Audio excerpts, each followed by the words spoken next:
I once had a prototypical bad boss. And when I think of a bad boss, it's like the image of this person comes to my mind. Basically, she was very unpredictable. We never knew what mood she'd be in. And it was the kind of setup where she had an office that had a glass wall. And sometimes you could hear things being thrown at the wall. And then, like, us being sort of like stationed right outside, we'd like jump and like look around, like what just happened. You could hear yelling from the office sometimes. You could hear her on the phone loudly. It would just make me very jumpy. And then if she wanted to like talk to you rather than like call you or like text you, this was a little bit before we used, Slack a lot. She'd just scream out your name from her office, like, Maya, can you come in now? Just that like walk, that 10-minute walk to the office was like, okay, did I do something wrong? Is it over for me? You kind of had these really, really, really bad thoughts as you were entering the office. And then sometimes like she would be helpful in solving a problem, but then she'd always like couch it in something like, ugh, why did I even like hire you for this job? Like if you can't do it by yourself or, something like that. So that was, of course, a real traumatic experience. But I always thank my lucky stars that I had that experience because after that boss experience, all other bosses were, I put it all in perspective. They were all dealable. I was just gonna ask if we work for the same boss, because I just have some memories of a glass office coming back to me as well, so there you That's go. We did not work for No, the we same did boss, not. We by the way. definitely did not. But that's the first image that I thought of when I saw the title of your book, Mita, The Devil Emails at Oh, Midnight. yeah.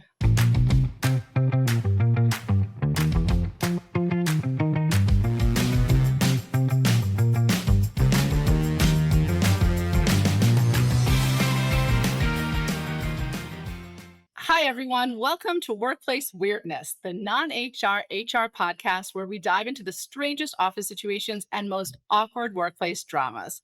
I'm your host, Maya Kowalski, and I'm a former chief culture officer and head of people.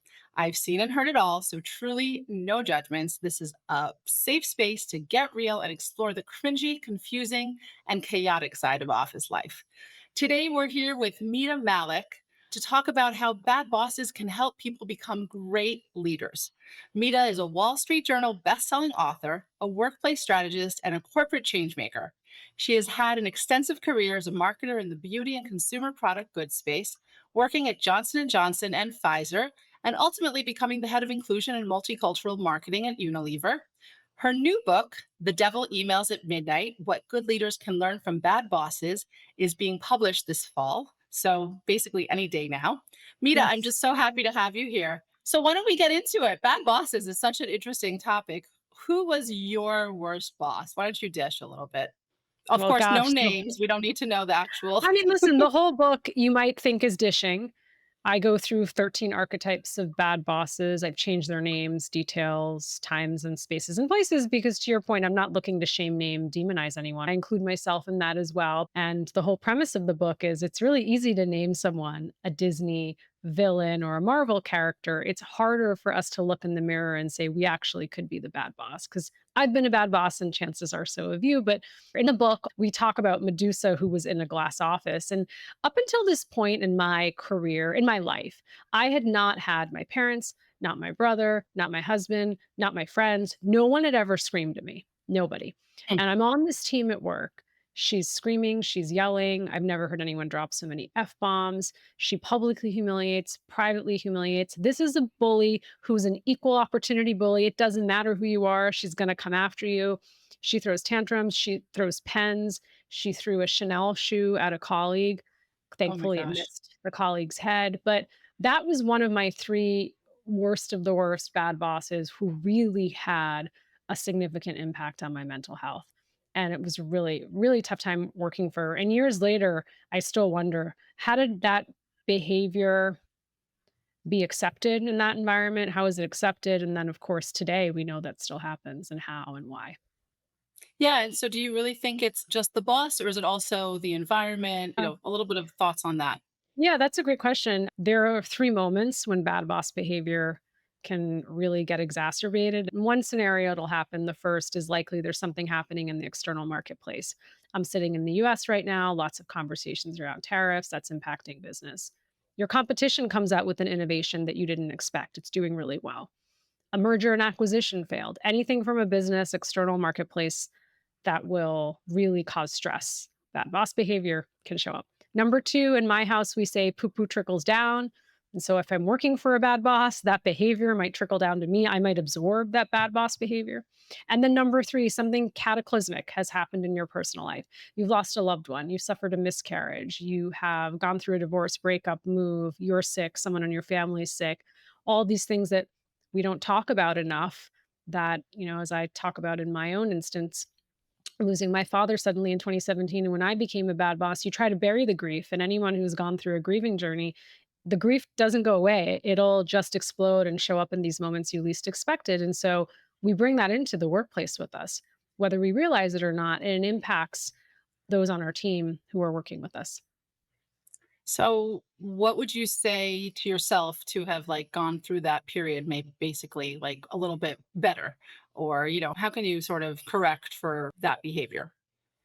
So, in my experience, I buried the grief. I also worked in an environment where there was 3 days of bereavement leave technically on the books. I got 3 weeks off. I was very lucky. But I remember coming back to work, and my boss at the time said to me, "Oh, wow. Okay. You finally got your mojo back." And that to me was a clear indication that I had to stop with the sad face. I had to get the smile back on and get back to work. So not only do we not talk about grief in our communities and homes, we don't deal with it enough in our workplaces. And so I was the devil who emailed at midnight. I was micromanaging, I was macromanaging, I was yelling at my team, all of these things. And it took for a series of things to happen, including a really wonderful top performer on my team resigning, for me to realize the way in which I was behaving. And so, one of the things I wish we had more in our workplaces is vulnerability. Because I don't know about you, but I grew up in a corporate America where you're chasing the glass office with a city view. Hopefully, there's a bathroom and a couch and maybe even like a fridge in it. And then you get to look out and you Sometimes a get to full see bar. everybody. Yeah, you get to see everybody who works for you. And you're supposed Hmm. to know everything because you worked Right. really hard to get there. And I would say, particularly as a woman of color, there are different standards and different expectations I've had of myself. And so there's not a lot of place for vulnerability in the workplace, but imagine if we showed some vulnerability, how much stronger our teams would work together. Thank you for sharing that. I know in your book you also warn of people to beware of the kind bosses and maybe the effects of toxic positivity. What do you have to say about that? I want to hear a little bit more. So, particularly in this market where there's layoffs, it seems like every week, new news of companies laying off, the race Yep. to embrace AI, a lot of uncertainty, goals changing. The toxic positivity is one that is really dangerous bad boss behavior we don't talk enough about. In the book, this is the cheerleader, and this is the boss that I've nicknamed the cheerleader. And I loved him. He was like the corporate Pied Piper. People would follow him around the office. He was smart. He taught people. He coached. He was all the things that you would want from a boss, except it was like, what doesn't kill you makes you stronger. You're superwoman. Keep it up. And I'll never forget, we had this cereal innovation that had launched. It's doing gangbusters. I mean, it's selling so well. People were having cereal for breakfast, lunch, and dinner. I don't recommend that, but that was the situation. And we find out from supply chain there's an ingredient that is key to the product that is not available for several months for whatever reason. So can't produce the product. It just wasn't going to happen. He adds $1 million to the forecast. We can do it. We'll figure it out. Let's do it, and rallies the team and adds that number to the forecast. And we're all like, let's look at the facts. It's just not possible. It's not that we don't want this to happen. We can't make it happen. Didn't want to hear it. Fast forward to my performance review. I don't think I get a merit increase. I get a bonus that barely covers my Starbucks addiction. And he says, well, you missed the $1 million forecast. What do you mean? You're the one who so this idea that I'm not saying that you shouldn't be inspiring, you shouldn't be optimistic, but there has to be a dose of realism. Well, it's a really great example, I have to say. This show, we call it Workplace Weirdness for a reason. I love to hear, you weren't born into this position, into this No. role necessarily. So, could you share with us any career lessons that you learned, maybe mistakes that you made early on in your career that taught you big lessons? And Mm. I'd also love to hear if you have a weirdest workplace moment, something maybe embarrassing. Please be vulnerable with us and share Sure, yeah, of of your course. I'll moments. Yeah. share career defining moments. I was always the person who went after the sexy, glamorous, big name brand I wanted to run, right? It's the ego. I get to tell people, especially when I worked in beauty, you get samples, you get to go to fancy events, meet celebrities, right? And I always wanted those assignments and I didn't always get them. And I'll never forget one of the assignments I got, I wasn't too thrilled with it and I was a little annoyed. And I just decided in that moment I was going to do whatever I could to turn this business around. It was a business in double digit decline. I worked on that business for close to 4 years and turned that business around. And I remember when I left that business to go work on something else, there was a line of people who wanted that role, which Mm. was a role that no one wanted before. So the lesson is that sometimes go after and take on the assignments that no one else wants, the things that are declining, the things that actually don't have a lot of eyes on it, because you actually can make really big impact. And so that was a lesson that I learned probably too late in my career. But now I'm also one of those people who I actually enjoy tough assignments because I think there's the risk reward payoff, but I think the reward is pretty great at the end. If you can actually say, you know what, no one wanted this job but me. But when I leave, there's going to be a line out the door of people who want this job because I made it into something that's pretty great. Yeah, that's really amazing.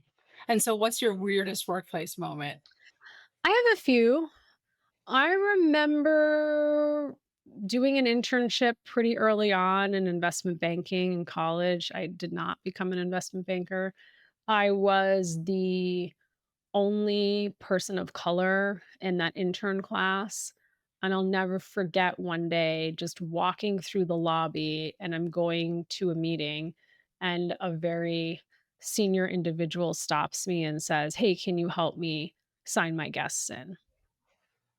And I was like, what do you mean? Well, can you just go and get them badges?" And I said, "I don't work at security. I don't work at the front desk." And he was a little sort of frazzled and maybe embarrassed, but was like, "Oh, okay." And sort of walked off. And that was a series of, I would say, we'll call them weird to be polite, workplace moments. But it is that I was entering a world of work where there's not many people who looked like me.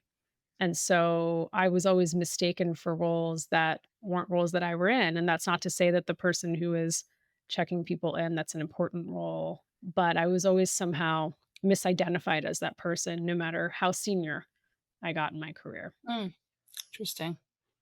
Okay, well, thank you for sharing that. I think that that's something that we're gonna think about. But I love the perspective and that the fact that you're sharing that place where that's like awful to feel like no matter how high you rise in the ranks, essentially, you're not able to come somehow overcome some sort of stereotype. I guess as a woman, I feel that way as well. I've been often in rooms where it's like I have to take the notes. I'm like, no, I don't.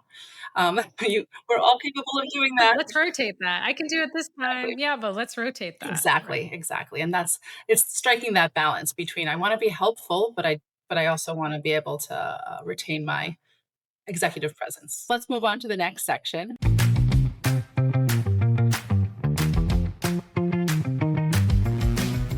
So, now before we get to our listener questions, let's stay up to date with the week in work. This is our take on recent trends in the workplace that are changing how we work or how we think about work life.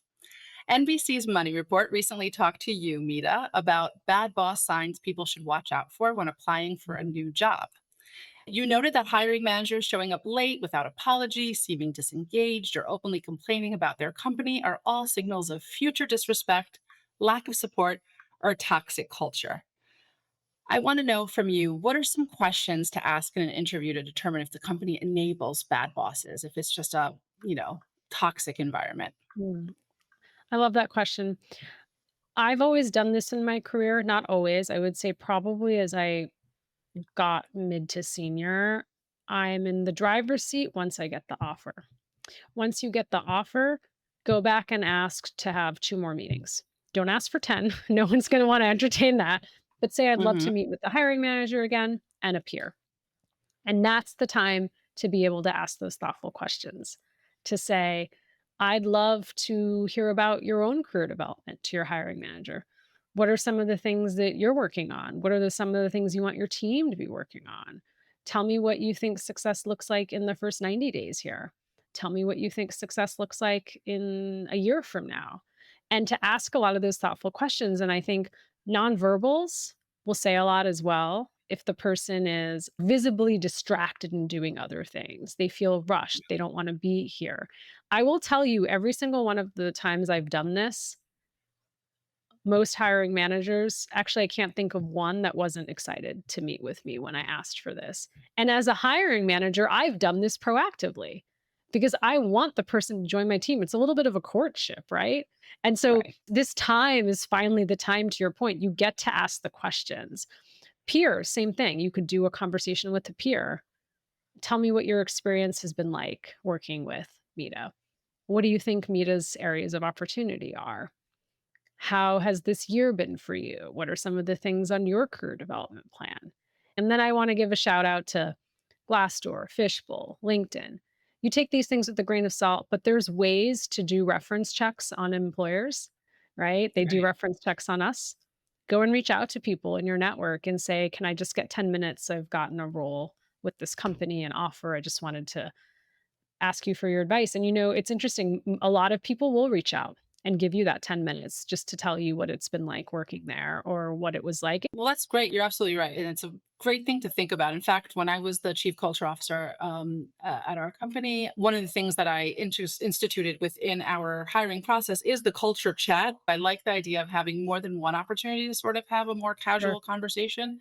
But I love what you um, proposed because I would love for the company to be doing that versus the candidate. mhm. I mean, I've always done it as the candidate and the companies. I've never had anyone say, no, we're not going to do that once you have the offer. We'll let you have these few conversations. But it would be great if the company actually offered that to the candidate once the offer Yeah, was because I do think around. it's part of that. I think you're right. It's like when you bring somebody on, you want to make sure that there's a Yes. certain comfort in working Mm, together, I guess. yeah.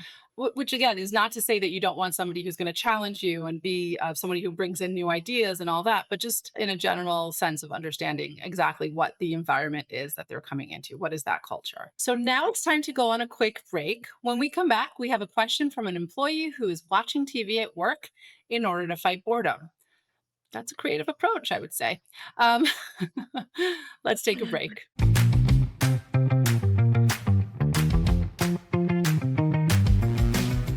Hey, quick break from AI. If you're enjoying Workplace Weirdness and you're thinking, wow, it's comforting to know other people's jobs are just as messy as mine, do us a favor. Follow the show, leave a review, or share this episode with the one coworker who would absolutely get it. New episodes drop every other Wednesday, and we've got more cringy emails, baffling bosses, and anonymous confessions coming your way. This is your safe space to laugh about the weird stuff work throws at you. Stay weird. Now, back to the episode. Welcome back to Workplace Weirdness. Before we get to our listener questions, I want to mention that if you have a workplace question, feel free to go to our website at workplace-weirdness.com and click on Share Your Story. We'd love to hear from you. I'm here with Wall Street Journal bestselling author Mita Mallick. Mita, we've got a listener who is stagnating at work and has found a way out via Mhm. Don Draper. All right, let's check it out. Okay. Dear Workplace Weirdness, I'm a senior level employee at a large, well established consumer packaged goods company. Ironically, the higher up you go at my company, the less pressure there seems to be. No one really gets fired. You just get quietly phased out with a generous severance. I actually like my job, but there's no further path for promotion, and it's easy to fly under the radar without working that hard. I don't want to coast, but it's getting harder to stay motivated when there's no clear next step or strong accountability. So, one particularly slow week, I thought I'd check out Mad Men, which I'd always heard was a fantastic show. Now I'm way more interested in Sterling Cooper than in my company. I book small meeting rooms and stream Don Draper for a few hours a day. I love it, but I feel guilty afterwards. By the way, I'm still getting all my work done. How can I re engage myself and avoid further slipping into complacency? From Not Don. Oh, wow. Wow. Well, Can you imagine spending your day at yeah, the office streaming about someone's day at the office? It's an interesting workaround. What do you it think is about this, interesting. Mita? Well, I think Mad Men's a great series, so there we go. If you're gonna Life go, imitates go the art, Mad Men way. art imitates life. What I think the person is acknowledging, and they wrote in to discuss this, to have us talk about this situation, is that This is what I call the downward spiral. And so if you have made now a commitment or an obsession, or you are just like, I'm booking meeting rooms to watch this, you're getting close, at least to me, to giving the middle finger to your company. You're going down, and I've been there, right? So I've been there. I want to make sure I say that and putting a mirror up to myself. And so the question is, can you binge in the evenings and get back to actually doing things at work that could be meaningful? Can you upskill yourself on a new role? Can you coach and mentor people? Can you help someone who has a bad boss and you could be a good leader for them? I always say, be who we needed when we were younger. I always think about that in terms of my own career. Can you get involved in an employee resource group? Can you start a nonfiction book club? Can you talk to human resources about leadership and development opportunities and what you could be doing? Sounds like this person's quite senior. Maybe there's a program you can be doing and bringing in interns or helping college students get access to your field and expose them to something new. So, how can you channel that apathy into something that is going to excite you at work, particularly if it sounds like they've plateaued at this company? They know that, but they're quite senior and they know that this is kind of the path until they figure out what's next. And if you can't do that, then you're going to find yourself in a conference room for 8 hours a day watching Mad Men, and someone's going to find you doing it. I mean, it's like close to getting caught. And then what do you do? This isn't like, listen, by the way, people should have a lunch break. If someone during Right. lunch is watching Mad Men for 30 minutes, good for you. You should do what you need to do to energize and take a moment, get off Slack and go do something that brings you a moment of joy and get back to work. But if you're doing this for hours on end, there's a problem with something bigger going on here. Yeah, I think you said it. I thought, to myself also, like the step of booking the meeting room is that extra step that basically says, like, manager, hi, I want to be fired. Like I really do. Like I'd love to looking forward to that severance package. Um I mean, but it's an awful analogy, but it's sort of like when you hear about people having affairs and then when they mhm. wanna get close to getting caught, and I hate to bring up the, really overplayed, overdone jumbotron, but it's sort of Oh like, yeah. you think about, wow, like, it on some level, do you want to get caught, right? And so similar, like, you are so disengaged at work, do you actually want to get caught? Because that's what it's signaling now. Kind of agreeing with you though that there's got to be places if you're already like a high level executive, I guess, at this Sure. company, there's got to be ways that you can channel your disengagement into Yes. engagement again in some way. I almost want to talk to like the leaders of this company and say like in creating such a great positive culture, you haven't challenged your employees enough. What a waste then to pay people to What a to waste. sit I in mean, the another room. idea I'd love to give the person who sent the question is and Mhm. question in is like, have you thought of joining a nonprofit board? Are there things that you can do externally that's a win-win for your company that you're serving on this Right. nonprofit board, giving your expertise and guidance? It's also a great value for your company and makes them really look good that they're helping this executive be on this board and letting them give their time in that way. I do agree that volunteering, looking for ways to engage others within the staff. Yes. In other words, you might not be the only one feeling this way. So maybe there's more that the company can do to either give back or to be able to give back some of that time to do special projects. There's lots of better ways to spend your time, especially if you're being paid for it. To the listener, I just think that it's time to start living life and stop watching it from the outside. I do also commend you for sharing, and I hope that you get through this period.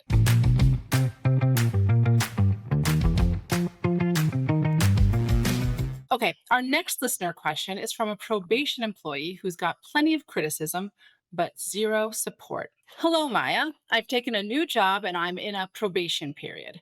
The colleague who is going to train me is on medical leave, so I report to the supervisor. He assigns tasks last minute without context and gets annoyed when I ask clarifying questions, accusing me of complaining or being incapable. I've often been compared unfavorably to a previous colleague I don't even know and told things like, you weren't even wanted here, or I only hired you temporarily. That sounds familiar. That sounds like my bad boss that I was talking about earlier.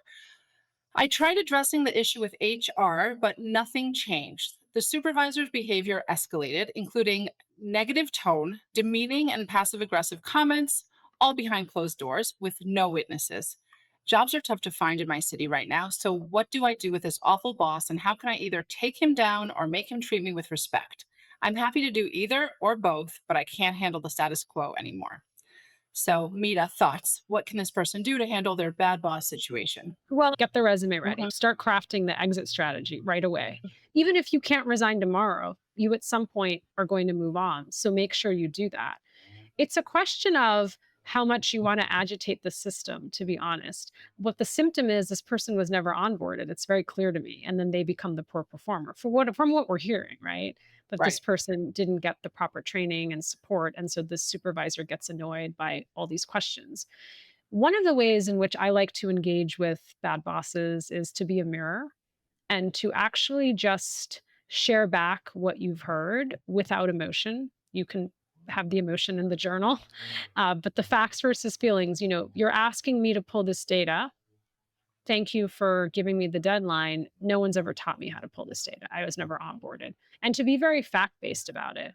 And that's the only thing that you can keep doing. Also, so you have documentation for yourself, right? It sounds like they've gone to HR, but also to say, like, you're asking me to do things I was never trained to do and to be a mirror back. And that's the best advice in this situation is to do what you can in terms of the interactions and get what you can Yeah. done, but the I exit like that. I strategy is like really the idea of important. writing things down and documenting. I also thought, I don't always have the answers, but if there was Yeah, a colleague that could give you some of that training, in other words, the supervisor is definitely exhibiting bad I boss love that. behavior, Yeah, mostly because they're not giving you any kind of clarifying feedback, whatever. They want you to sort of, I guess, sink or swim.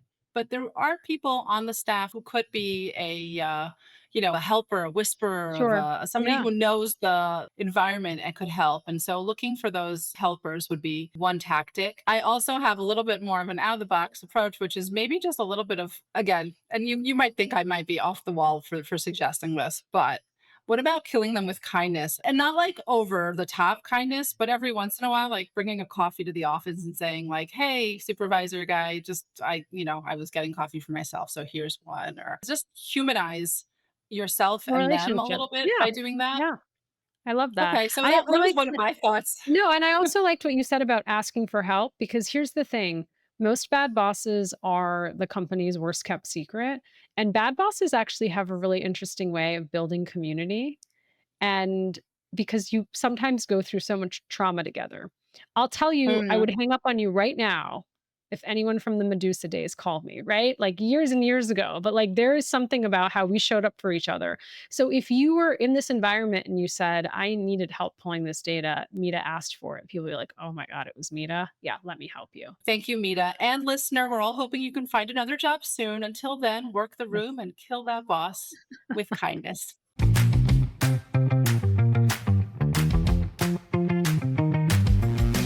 And now, the scourge of oversharing. Every week, we cover one question addressing the kind of cringeworthy work event that'll make you yearn for a midnight email. This week's cringeworthy question comes from an employee who has seen and heard too much too much. Dear Workplace Weirdness, my boss has a habit of oversharing really personal stuff with me, like deep family issues, financial stress, and generally things that feel more like trauma dumping than normal workplace talk. Somehow, I always end up feeling responsible for making them feel better or fixing something for them, which is exhausting and uncomfortable. Last week, I heard way too much about a fight with her spouse in graphic detail. That she had seen a picture on her husband's phone and thinks they may be having an affair, but wanted my opinion. She showed me screen grabs of the pictures her husband sent this woman. He was aroused, and it was really none of my business. I Oh my need to God. draw a boundary, but I have no idea how to do that without damaging our relationship or making things awkward. How do you set boundaries with a boss who treats you more like a therapist than an employee?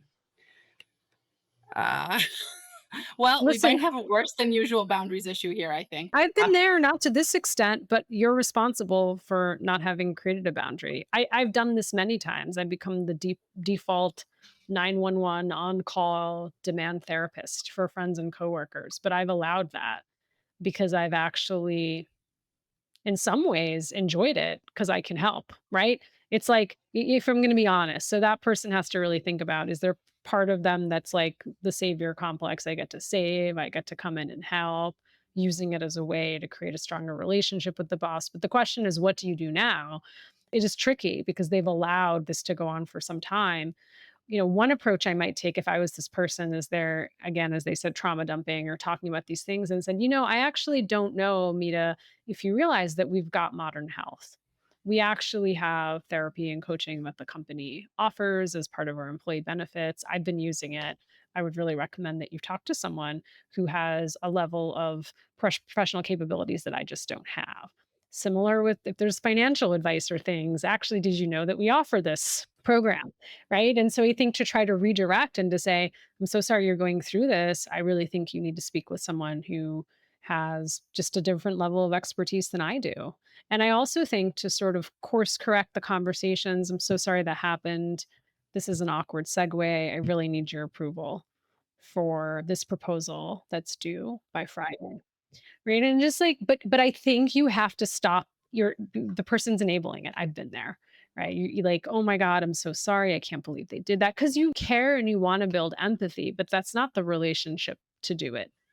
It's not, and the person is Yeah. taking advantage because there's And I power was gonna dynamics call it that's out a not little right. bit more, but I like the subtle way that you sort of phrased that, because I was gonna say something like, I really thank you for trusting me as a friend, but, at work, I need to focus on work, or I was gonna sort of lay it out a little bit more like that, but I actually like the more subtle way in which you sort of phrase that. And then also the alternatives is a great tactic. And like you said, like, I love to be privy to some of this stuff. I mean, I worked in HR. One of the things that Sure. was sort of fun is sometimes you get to hear interesting stories, and Yeah. then it's interesting. Let's put it that way. But there is a point where it becomes emotional labor that you Sure. don't, like, you can't handle, effectively if it's not your work. I do think that you're right that just pushing back and setting up those boundaries anew is the way to go. And It's interesting if it was a peer, because if it was a peer, you might use a more direct approach as you did. But because of the power dynamic here, which is real in our workplaces, this is for me on bad boss territory. you're absolutely right. Yeah. So, okay, that's our show today. Remember that your Oh, bad boss might be doing you a favor by showing you what not to do, and that you never have to look at an image someone tries to show you. So, um, I want to thank you, Mita, for sharing your workplace wisdom and for showing us how problematic leaders can actually teach us to become better bosses ourselves. Any last thoughts before we go, Mita? And also, where can people pre order your yeah. book? I love the show. Thank you so much for having me. My book is called The Devil Emails at Midnight: What Good Leaders Can Learn from Bad Bosses. You can get it on Amazon, at Barnes and Nobles, your local independent bookstore, and you can find me on LinkedIn and mitamallick.com. Thanks so much. Oh, thank you so much. And again, if you've got some weirdness in the workplace, please go to our website at workplace-weirdness.com and click on Share Your Story. We might feature your question in an upcoming episode. This is Maya Kodar-Kowalski reminding you to embrace the quirks and make the most out of the office chaos. In the meantime, keep working and whenever possible, stay weird. Today's show was produced by me, Maya Kadar Kowalski, and Felicia Wang, and written by Dana Burnell Lowe. Molly Citram is our content curator. Thanks to Billy Samoa Salibi and the rest of the team at Podify who helped engineer the episode. Thanks also to Mita Mallick for joining us on today's episode. And thanks to you for listening to Workplace Weirdness. Make sure you're subscribed to the show on Apple Podcasts, Spotify, or wherever you listen to podcasts. We'll be back next time for another breakdown of all things weird from a workplace near you.